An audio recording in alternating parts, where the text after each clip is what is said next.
You're listening to Adventuring Party for the first week of July 2024.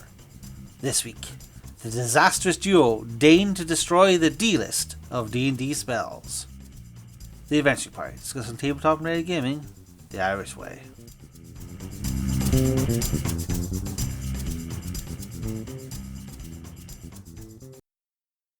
Oh, the D's! The D's!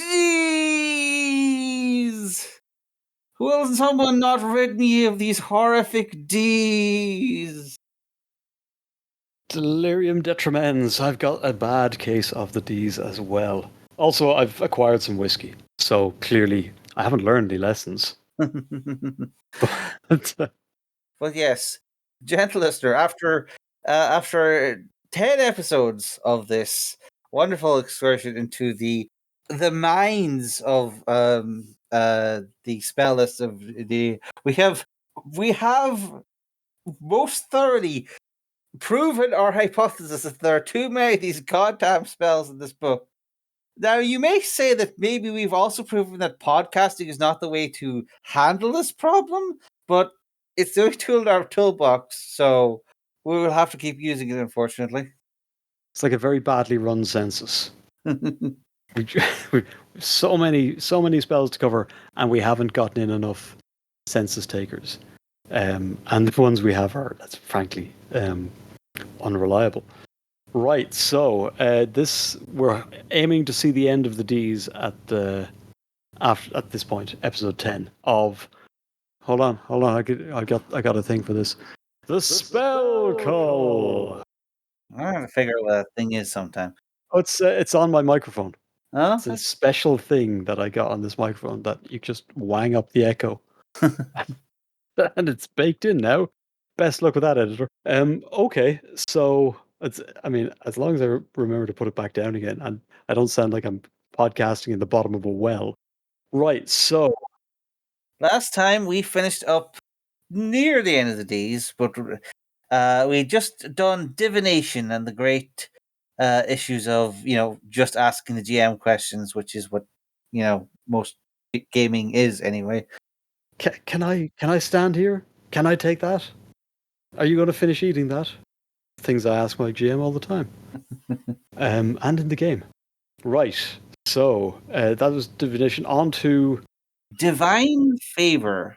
Wait, this has got one line. His first level spell. Yeah, it's a first level spell. Bonus action to cast. Concentration spell, so you hate it. And it is until the end of the spell, you deal plus D4 damage when you hit someone with a weapon. The most basic damage buff spell. Radiant. Yeah, it is also an elemental. It's your zombie killer. It's just to prove that clerics really are the best at fighting zombies and such. And it's paladins in this case, or people with the war domain. Okay, hold on. Wait a second. I mean, I feel like I'm flipping the page over on this spell book and going, "Where's the rest of this? Did you just forget to write the rest of the spell?" What else needs to be done? That's more. You do more damage.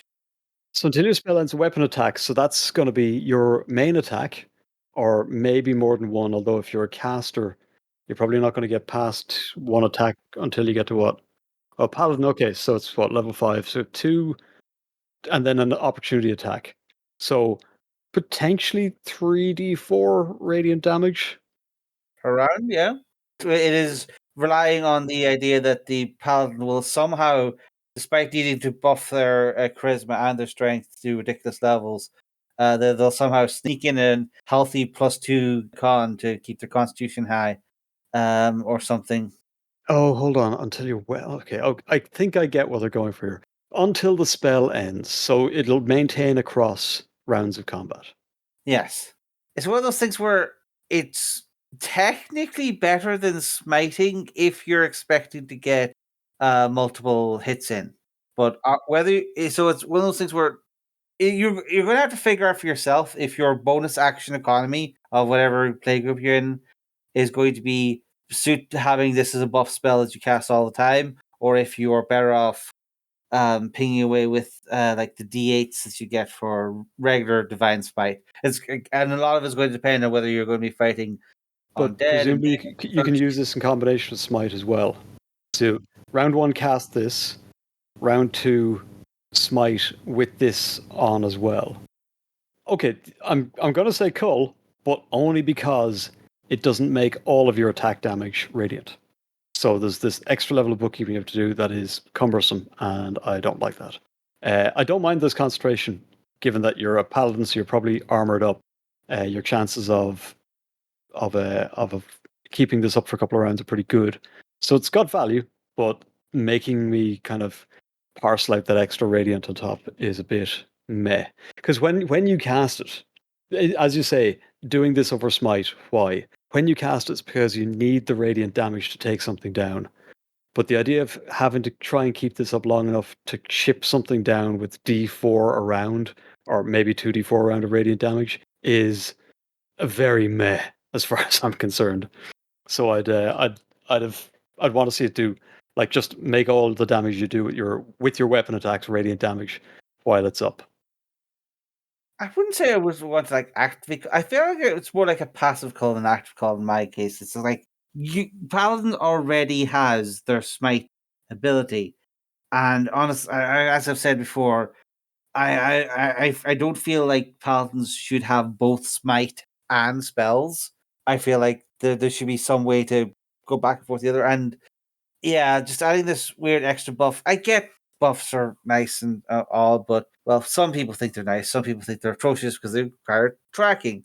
And I guess technically all spells are optional. Anyway, yeah. I can get their argument that this is too fiddly. And also, it is just a plus damage buff. It's not particularly interesting. It's just making number go big. And Paladins are already one of the best classes of that. So, I mean, I guess I'm looking at it, thinking about it from the third ed, where there was a cleric staple, but they've clearly decided that clerics do different things now. What's this like? This is like Hex or Hunter's Mark, isn't it? Yeah, pretty much. Again, this is not a redesigned fifth ed podcast. This is a spell specific We're podcast. a bit late to that boat, aren't we? Crawford has sailed away on that one a while ago. I'd say landing on a distant shore any day now. Okay, yeah, I Cull, but you know what? It was nearly there. This could, with a little bit of tweaking, this could be a defo take. All right, that's divine favor. Yes. Now we'll have to lay down the law or the chaos or the good or the evil with the divine word. This is one of those one of the useful few times in fifth ed is gathered together spells rather than expand them, because there used to be like you'd have the dictum of law spell or the holy word spell for good or the blasphemous proclamation, or there was one for each alignment, but now they've decided, well, alignment isn't really something we're particularly interested in anymore, so they've just put it all together into one spell. Right, so it's 7th level, big chunky spell, bonus action cast. Okay, 30-foot range, instantaneous, and what else? What else can we say? Okay, so you utter a divine word, imbued with the power that shaped the world at the dawn of creation. That's good. That's proper 7th level stuff. Choose any number of creatures you can see within range. Again, big fat cast, very permissive. Each creature that can hear you must make a charisma saving throw. Okay. And on a failed save, a creature suffers an effect based on its current hit points. Interesting. Do you want to take us down the list? The cutoffs are at 50 hit points or less, you are deafened. For 40 or less, you are deafened and blinded for like 10 minutes. 30 or less, you are blinded and deafened and stunned for 1 hour. So that's Done for now. You're not in the fight anymore. yeah, you're basically blinded by the heavenly light or something. I don't know. 20 hit points or fewer, you are killed instantly. It is a save or die. And there's a bonus effect if it is targeting a celestial elemental fiend fey thing. It's the otherworldly, the outsiders or elementals. If they fail saves, it doesn't matter how many hit points they are forced back to their original plane. And they're barred for 24 hours. Unless they wish spell in the back pocket. What to say about this? Good room clearer. Ties up trash. Yeah, well, 7. What trash is you're going to be fighting at 7 level spell? You're going to be level 13. Who are you going to be? Are you really going to be fighting hordes of things that have less than 50 hit points? Yeah, I'm thinking the same. And that top condition, deafen for a minute. Okay. It's less effective than a flashbang, and it's cost you a 7th level slot to cast it. And a 30 feet range is you'll take out a room, but not a town hall. Yeah. Oh no, I probably look. This is. I know we're nearly there, but this is something like, why didn't I just cast Fireball instead? I don't mean any of these people any goodwill. So I'd prefer that they all burn to death rather than, oh, they're incapacitated, but now I've got to go around with a short knife and gut them. I think this spell is suffering from its own flavor, where it is really leaning into the idea that this is a word of holy magic and it inflicts word-like effects on people. But the thresholds are just too low, and I get why, because they don't want like save or dies hitting people who are too vulnerable. Are we putting the cart before the horse here? Is the real purpose of the spell to banish celestials, elementals, fays, and fiends?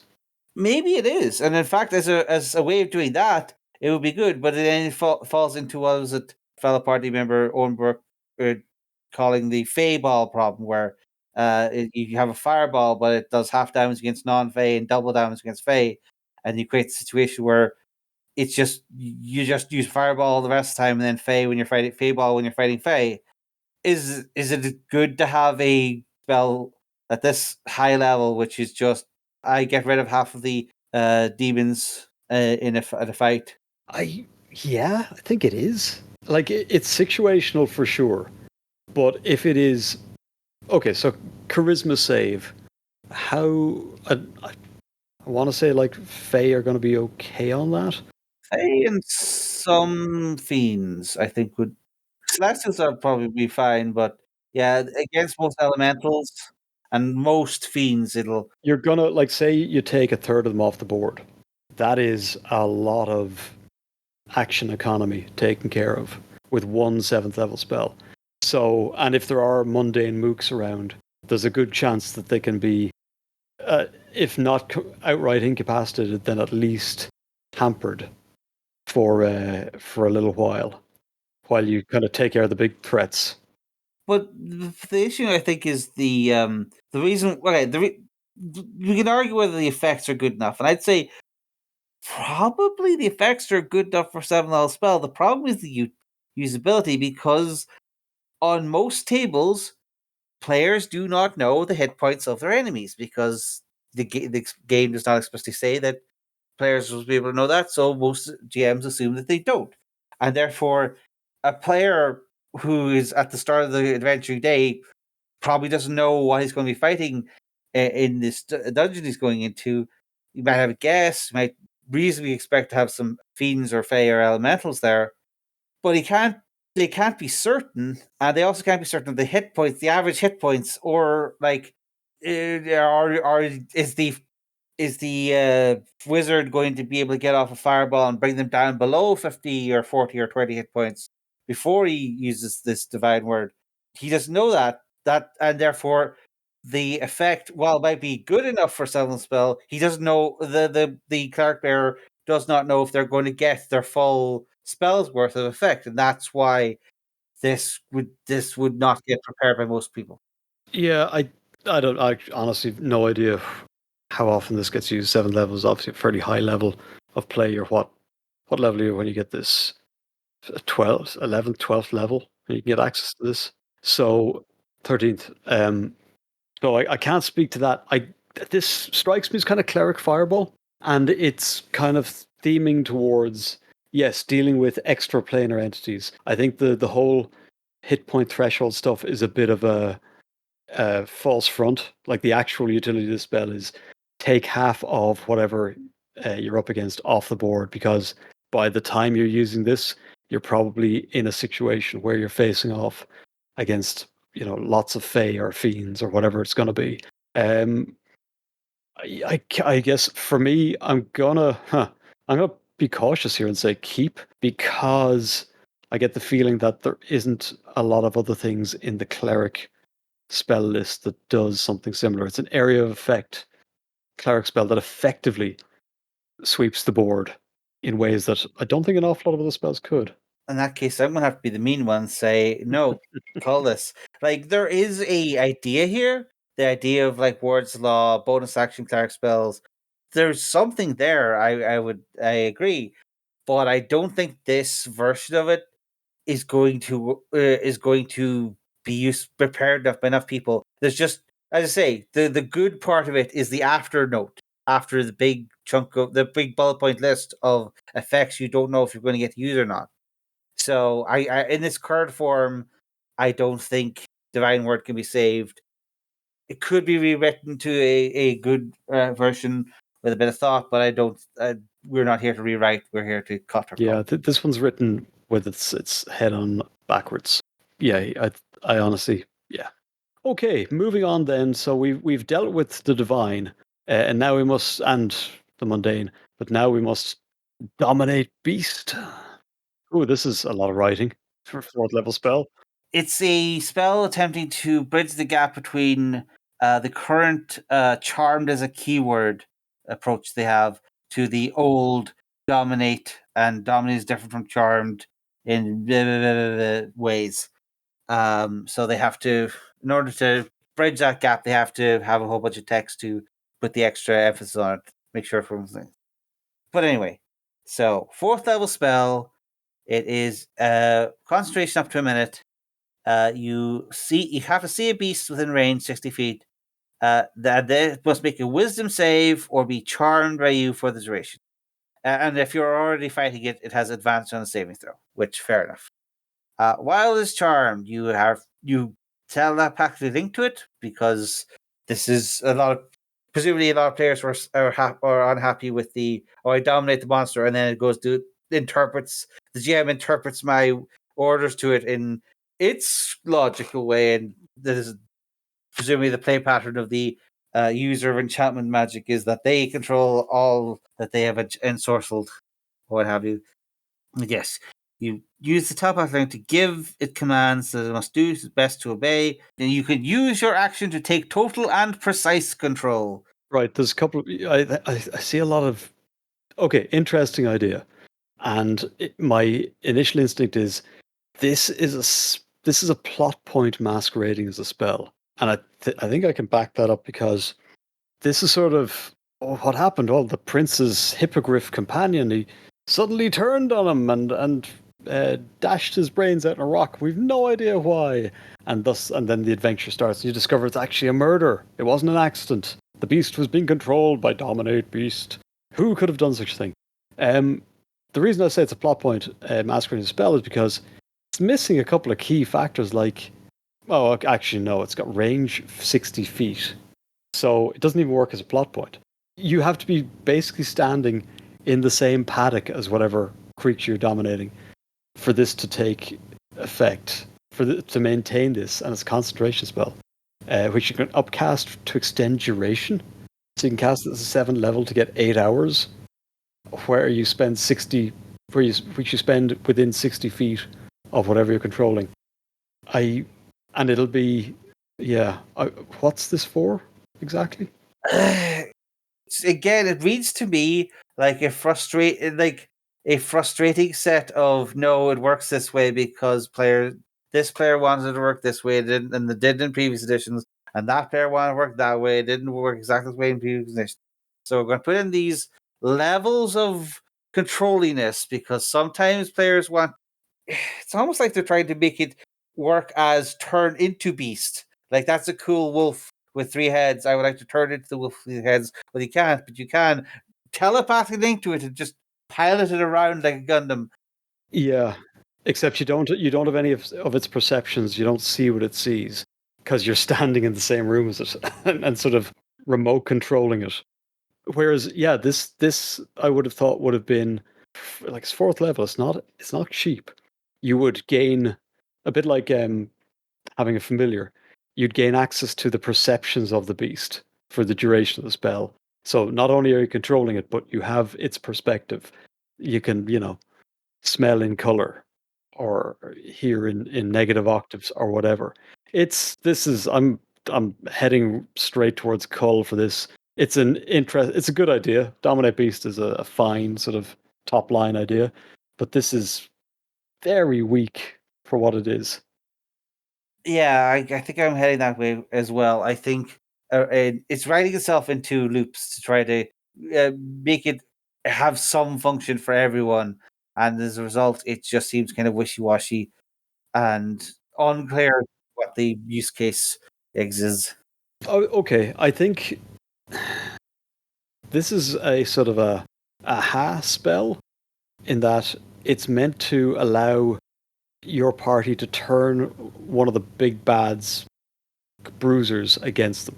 So you come up against a bunch of I'm going to say kobolds who've managed to tame an owlbear, or at least shackle one, and it's you're squaring off in the forest grove, and your druid whips this out and goes, "Aha! And now I'll dominate the beast, and it'll start wrecking. It'll wreck their front line instead of tying up our paladin or barbarian for the rest of this fight." But that's like it's the only kind of really good use I can think of for this.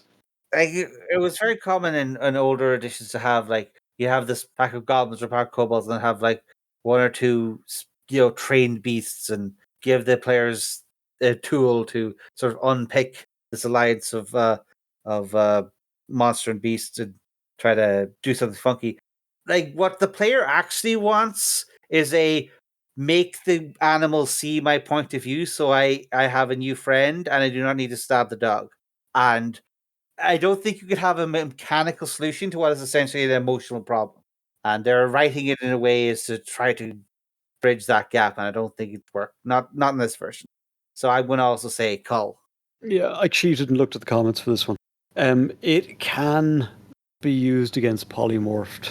Oh well, when we get to P, we're going to have a thing there. If they're polymorphed into beasts, they have the beast descriptor, and thus you could use this. So it just kind of falls. It's in there with. It's a yeah. Fuck it. There, your groaning says it all.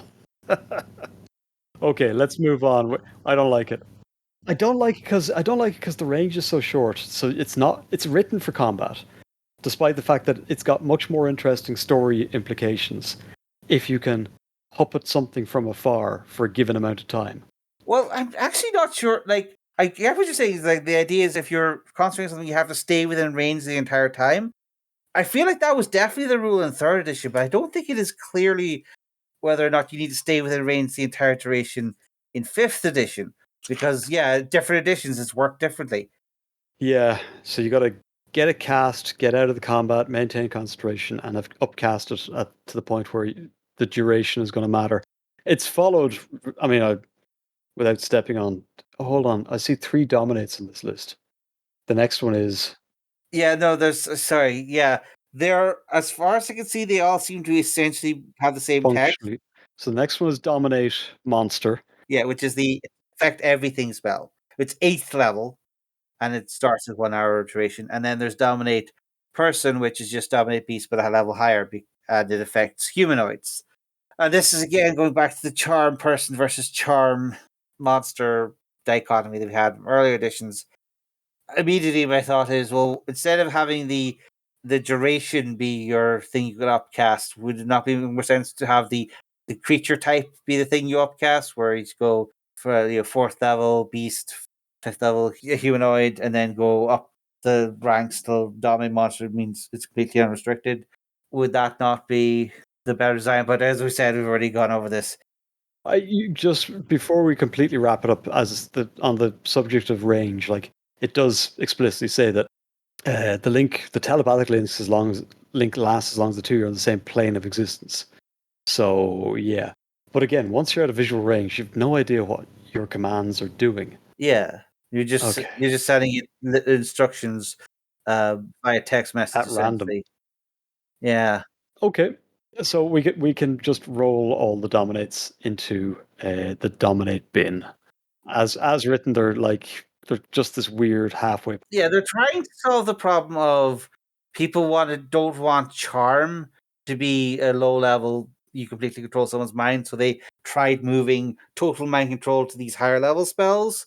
But then they've written them in such a way where it just feels like there's unhealthy compromise between the way the player imagines working versus the way a different player imagines working versus the way the GM imagines it working, and it's just not written properly. So, and of course, there's the the ethical concerns of mind control, etc. So, let's just move on. I think I honestly like just go for it if you're casting at this high level. Do you remember Bram Stoker's Dracula? The movie. The movie, yeah, and basically Dracula stories throughout the ages where you kind of get that Dracula's eyes appear over the overlaid in the screen of the victim, and they're suddenly compelled to do something. So they go and open the window, or they go and they leave the safety of the salt circle or whatever it is. Like that's kind of what you want this to do, but again, you need range, you need time, and you need it to be a bit more flexible than whatever this is. All right, that's my final word on it. On to one that I've simply have. I mean, I thought I'd come across most of the named after a person spells, but I don't think I've ever encountered this one. Yes, this is Drawmij's instant summons, named after Gargakis' dear friend Jim Ward. Jim Dark Magic. What? Drawmij being Jim Ward backwards. Well, I'll tell you about how rare he got his name later. Yeah, this is a spell. It's a 6th level ritual spell, so it's probably because it's a prep time spell. It's your Batman spell. So you're probably not going to be like casting this so much as it's just at this. Once you get to like level 11, this is a thing you can do. Assuming you have 1,000 gold pieces of sapphires, etc., etc. It is you touch an object, gives you limitation sides, 10 pounds, 6 foot long, and it marks it with a visible mark. And then, you have multiple up, but you have different sapphires each time. So I guess you have to. Great for if you own a sapphire mine, I suppose. But yes, anytime thereafter, you can just use as an action, name the item, and smash the sapphire in your hand, and then the item immediately appears, unless someone is already holding it, is taken out of its hiding place or whatever. That is apparently the proviso there. Huh. So it's got some interesting utility. Yeah, again, my theory is that it was originally back in the early days in D&D, like wizards were heavily incentivized to leave their spell books at home, but then the play style of we'll go to sleep in the dungeon and recharge all our spells became, as in all editions, was a degenerate exploitative way of power gaming a dungeon, and therefore a spell to let someone grab their spell book from their house or what have you became important. Or if they had a magic item they hadn't brought along, or it's one of those spells that encourages you to figure out ways to use it, which people like seeing in these books because it's like, oh, magic can do anything. It's so cool, flexible. But because its utility is entirely player driven, it doesn't necessarily sell itself on its own. I mean, have you ever been a 11th level person who really, really needed to get something from their house in the middle of a That's dungeon? what well, something very specific. Or you've got a big bag of sapphires and you've been like it's ritual cast, so yeah, it is a kind of a zero cost from that point. How do you tell your different sapphires apart? Well, they're invisible. They're invisibly marked. Are the sapphires also invisibly marked? Yeah, Oh, invisibly yeah. inscribes the name of the item on the sapphire. So then you just cast, see invisibility, and now you can you can read your bag of sapphires. You're like, no, not that one. No, no. Oh, is that where I put that one? Oh, here it is. Right, crush. This is not. This is pretty costly takeout. Yeah. Here's the thing. I think we're going to have to invoke one of your other bugbears, which is this is a spell which has been made slightly obsolete by the ubiquity of the bag of holding. Very true. Yeah. What's the action? So you use your action to speak the item's name, crush the sapphire. Presumably the sapphire is rendered crushable. I don't know if you do a lot of precious gem crushing in your bare hands in your spare time, Warlord Scarr. I imagine you a bit. Yeah, I was wondering if you need to take a pestle and mortar at the At along. least. So presumably it's rendered crushable for the purpose of the spell. 1,000 GP ago. Sapphire worth 1,000 GP. How badly? So this is a real aha. You mean this crown of the kingdom sort of spell? Like, and if you get to pull it off, it's just fantastically good fun. Except you've already told your GM you did it, so he's expecting it. They are expecting it. You've had to take the spells. It's like, how often are you expecting to pull these aha moments? Yeah, sounds like something's going to aha once or twice. I mean, it might be an epic moment if you do pull it off, but I get the spellbook thing, but you should have prepped this beforehand. I think you can copy spellbooks, so bring a copy. It's going to cost you a lot less. depending on the rule set, spellbook eight can be. Well, it used to add up a lot. Maybe they probably made it cheap now. Back when we saw when we were reading the DMG, that how you'd have to boil 5 pumpkin seeds picked under the darkness of the new moon, and then boiled in octopus ink, or it was a more complicated process back the way. Yeah, and this is a spell that's just in the thing where it was come up with, where presumably Jim Ward, before he died, played Drawmij for a bit and was like, "Oh man, I really want to be able to get my spellbooks for my house at minimal notice when things were not as convenient as they are today." Presumably, the spell had a use then, but nowadays, like, again, I understand people like having that ability to do tricks, but is it worth? The other use, of course, is the we've been captured and disarmed, Hmm. and this is your bug out bag spell. Wait, they disarmed you, but you left you with this bag of sapphires on your person? You look, your father.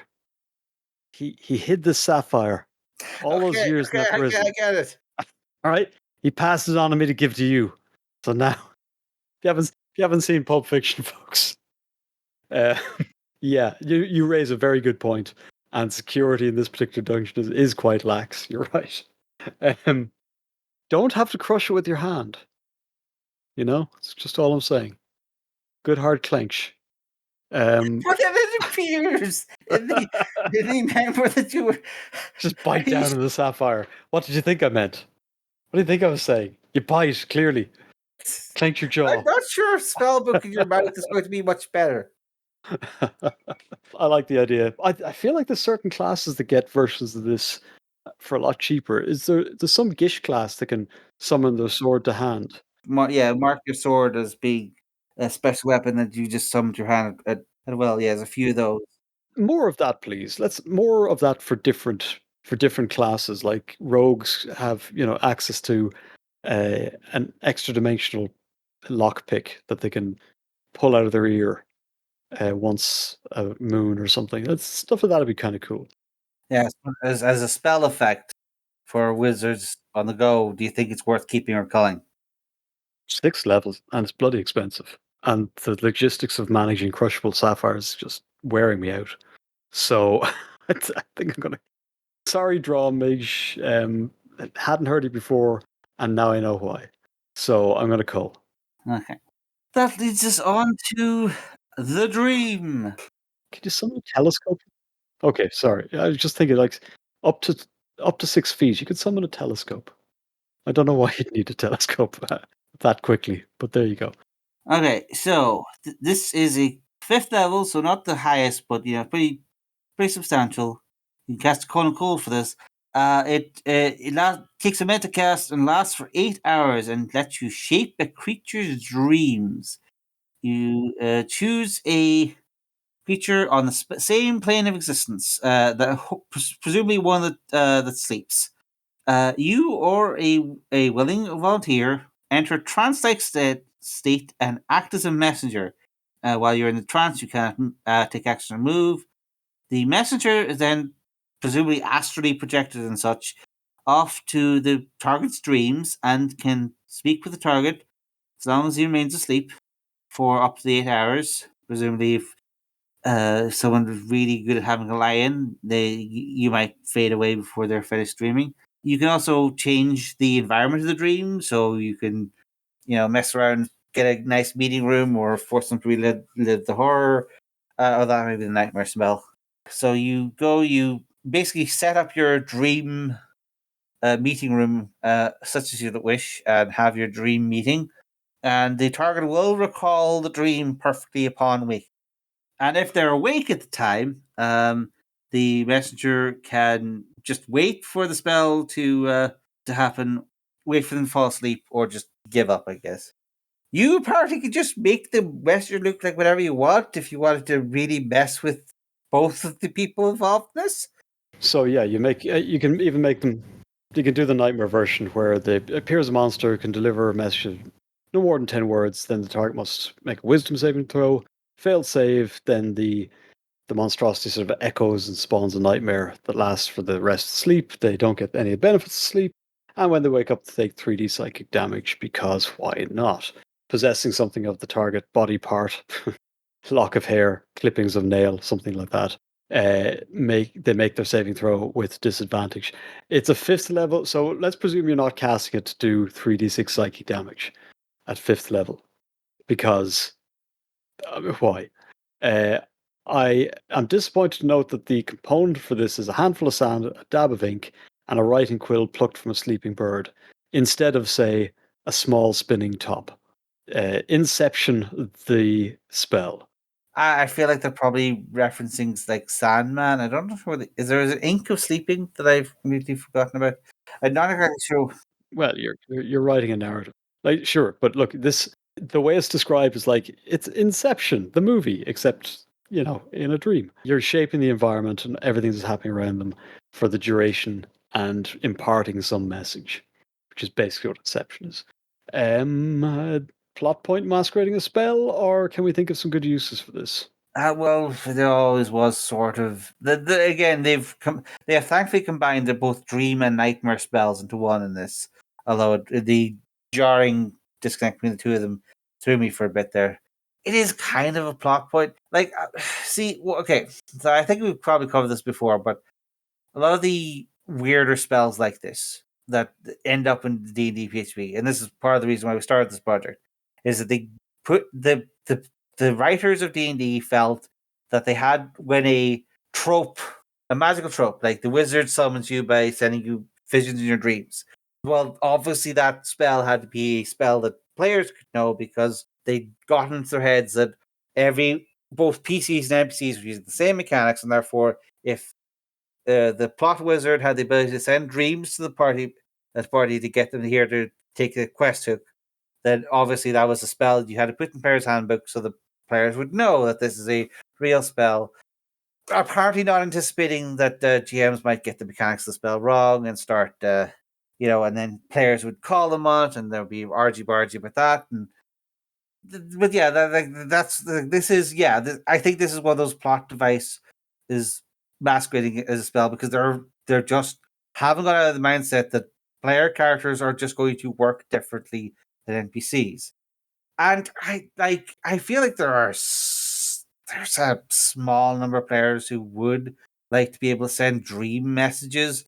But spoilers for the section on S. There's another spell that's only 3rd level called Sending that does this all without the whole. I would like to fake that I am your grandmother, sending you advice from beyond the. Like, there's a few people who would like to do that. I can see. Look, okay, so there's a mindset aspect to this that you kind of have to think about first of all, and the other, no, second, third of all. But starting from the back, like this is how you become a hag. This is the start of being a hack. This is where don't do dream, guys. This is where hagdom starts. You start messing with dream a little too often. I agree with your point. Like I think yeah, there was a certain amount of this this is something NPCs did or Gandalf did it, so why can't I do it? Fine. I mean, in some ways, that's perfectly valid. If you're playing a game where you're sort of exploring the world and discovering things, and researching spells as part of it, you get exposed to this. Like, yeah, absolutely, that's cool. I'll learn that. Somewhere in between, it strikes me that this would be much better if it could be used by the party to enter a dream. So it would make for an interesting scenario. But again, that's just plot points masquerading as a spell. But yeah, I kind of get it. I kind of like it. It could be impactful, but it's restricted to one party member doing this, or else the PC just or the GM just narrating what goes on, which is even duller. Yeah.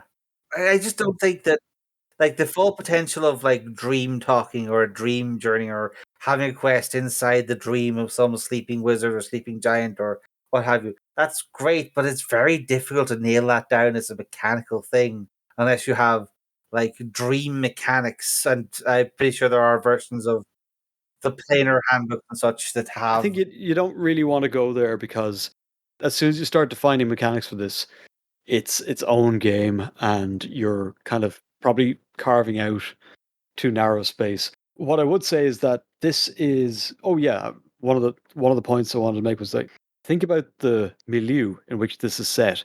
Dreams should, important seeming dreams, people in the world of a sort of a fantasy heroic world like Dungeons and Dragons or Faerun or wherever you happen to set yours, would wake from a dream like that and go, "Oh goodness gracious me! I have been contacted by my long lost brother, or my god, or an ancient hero that I strongly identify with, and they told me some stuff. I must now act on it." Because we too frequently make the mistake of putting our modern sort of scientific method led sensibilities on the shoulders of people who live in a world of mysticism and strangeness and the eldritch and the unseen. And it's as real to them as anything else. I mean, germ theory doesn't exist. Why do people get sick? Why do bad things happen to people? It's as likely to be fairies as statistical sort of bad luck. So a dream could be a very potent and powerful means of communicating, far beyond sending, because I think the obfuscation of who is actually, delivering the message is why this is where it is. There is no save to disbelieve in this spell. If Bull who walks on two legs appears to you in your dream and delivers a message that you must move the tribe towards the place where the three rivers cross, then you are going to sit bolt upright in your teepee the day after and get the wagons rolling, and like no questions asked. That's sort of the way I'd see this playing out. The kind of the nightmare side of it, you might do a bit of damage to someone, is like whatever. That's Well, the Nightmare Sprite is more a you don't get spells back. I mean, like it is one of those ideas of again it goes into that idea of well, I'll just use nefarious means to take a lock of their hair and then every night send a nightmare against them to make sure they never get the spells back. So that's hagging. That's how you get to hagging. You're a hag now. Okay, so verdict. your point on dreams being an important way of making the world mystical, that is 100% true. I just don't know if it's worth attempting to put that potential into 3 paragraphs of rules text. I just don't. I feel like it needs. As you said, there's a risk of it becoming its own game to do it quote unquote properly. I could go either way on this. I feel like I don't know if the current version is sufficient. I don't know if it's going to be people who read, like, if a GM really has ideas for how dreams work in their game. I don't think they're going to want to have the spell in the player's handbook to make players think, oh, it's just Gandalf casting a dream spell on us. Let's ignore it. Yeah, I'm gonna say it's gonna be the right kind of group that'll get the most from this. I think I like it. I think I want to keep it because it is kind of loose. It doesn't seem to be compromising, except for that stupid damage section. It's not trying to compromise between being an interesting utility thing or a plot point or a combat spell. I think it could be quite impactful with the right group. But But would this group be casting it or would they be receiving dreams? Is the I think question. either way, I think you could have a lot of if you could have the whole group be transported into the dream, or appear in the dream. Receiving it, being on the receiving end of it. Oh well, I mean, there's issues about. Well, look, people lie all the time. Maybe dreams and ghosts lie too, or it could set you on a path that later on the plot twist is, oh well, actually, it wasn't your grandfather's ghost. It was, in fact, the nefarious evildoer who, just this one time cast dream to mess with you. But I can see it going either way. It's I guess the fact that it's repeatable probably diminishes its usefulness. Weirdly enough, A lot of spells are like that. It's just like it's fine if you can't cast Wish once, but if you can cast it every day for the rest of your life, then it suddenly doesn't seem like you're manipulating reality. It just seems like you're beating the game around the. you're actualizing. You're being the best you can be.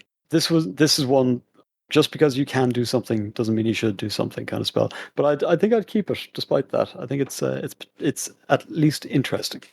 All right, I'll let it go. Go on. No, go on. Like, look, if you want it I out, you just want it think out. like you've sort of in the process of convincing yourself to keep it, you've convinced me to call it because it feels like it's Good. more of a it should be the DMG, not the PHB, and we are in the process of trying to clear out this PHB.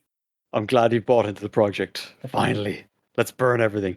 But first of all, let's end this one. Let's end the D section at least on a nifty little cantrip. Yes, Druidcraft, a standard cantrip, range 30 feet, one action, with much like spoilers for thaumaturgy and prestidigitation, a bunch of really minor but noticeable effects to make you seem more like a druid, such as you can create a tiny harmless sensory effect that predicts the weather for the next 24 hours.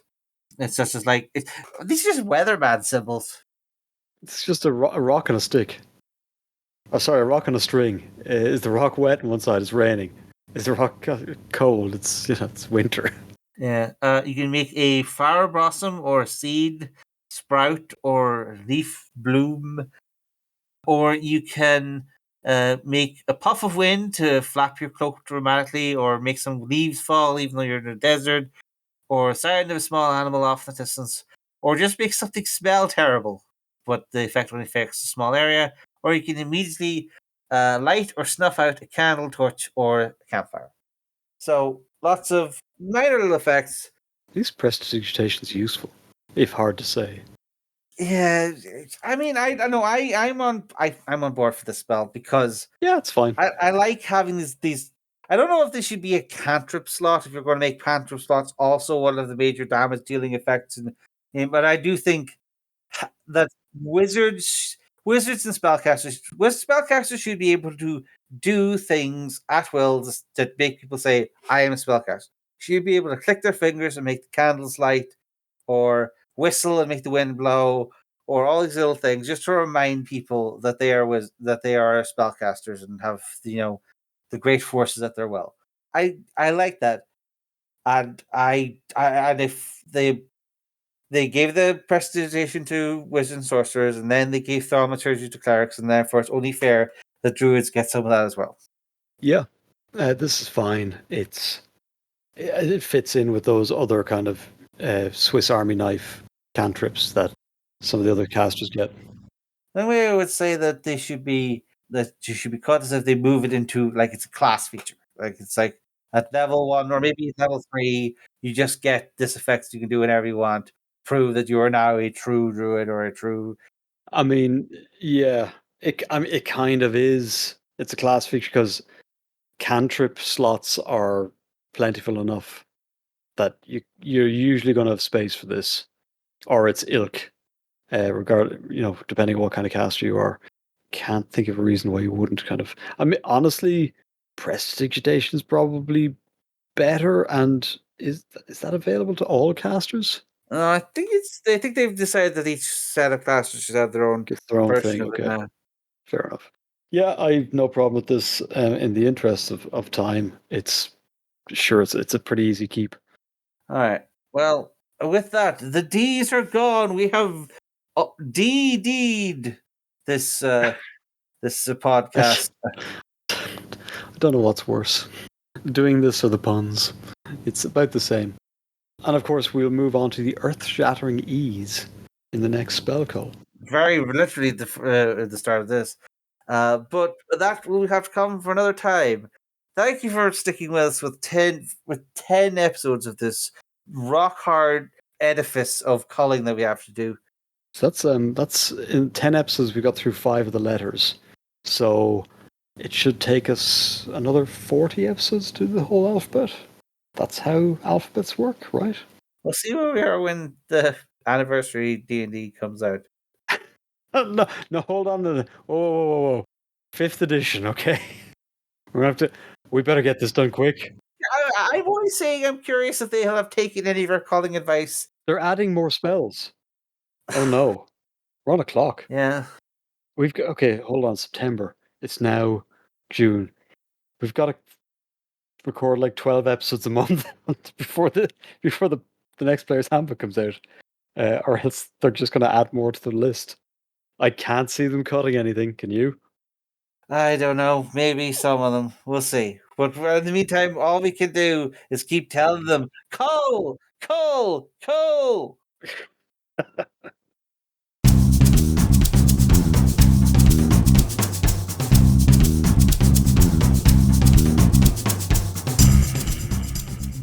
Thanks for listening to The Adventuring Party. You can find show notes and links to things we've mentioned at www.theadventuringparty.net and on our Facebook page. You can leave comments there, or talk to our Twitter account at AdventuringPTY, or you can record a voice message at www.speakpipe.com/theadventuringparty. We can also be contacted directly by email at party@theadventuringparty.net. If you'd like to be in touch with the party all the time, come join our Discord server, link in the show notes. The Adventuring Party is released under Creative Commons Attribution Non-Commercial Share Alike on version 3 license.